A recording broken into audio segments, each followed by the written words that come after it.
Growing up as a white Christian conservative in the United States, ever since I was a kid, I was taught to have this blinding, unwavering loyalty, fealty to Israel.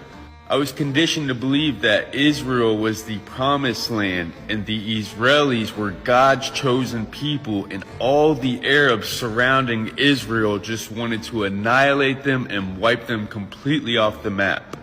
We were taught that Muhammad was a false prophet and those who were worshiping to Allah were worshiping to the wrong God.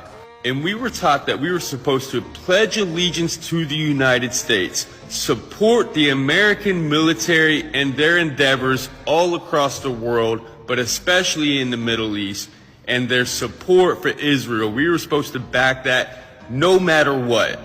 And to question anything would be un-American. But now that I'm older and we have access to the world at our fingertips and I can see with my own two eyes what is going on, I've began to question everything. I realized that we bought the lie that Western media propagates to us. We bought the lie that the American church or the Western church propagates to us. I don't believe in the duality of the world. I don't believe that we are good, that America's good, that Christians are good, that Jewish people are good, and that Arabs and Muslims are bad and evil. We've always been taught that Arabs, Palestinians, Iraqis, Iranians, they're jihadists, they're terrorists, they're thugs, they're predators, they're savages. These are the words that we've always used to describe human beings. We are taught that Israel has the right to self-defense, that they are morally superior in this battle. But I now realize that he who controls the media controls the masses, and Israel has the power to not only control the narrative, but to control the way that the war is fought.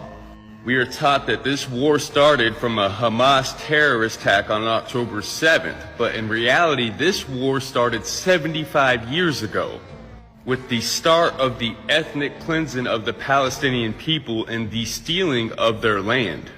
One thing I've learned about the U.S. and other imperialist and colonizing nations is that they love to put their foot on other people's neck and then act shocked when they fight back.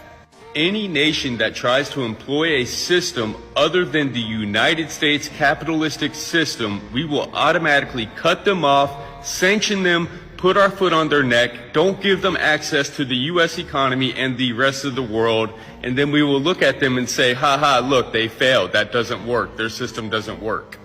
And we're supposedly the wealthiest nation in the world, but we've got millions in prison. We've got millions on the street homeless. We got millions without health care. And we say to the rest of the world that we're morally superior and our system's the best. And when our own people begin to question it and speak out against it, we are told that we are unpatriotic and un-American. And if we don't like it, go to those other countries whose system doesn't work because America has her foot on their neck. I've had to do so much deconstruction and deprogramming of everything that I've ever been taught, everything that I've ever been indoctrinated with living in the South of the United States.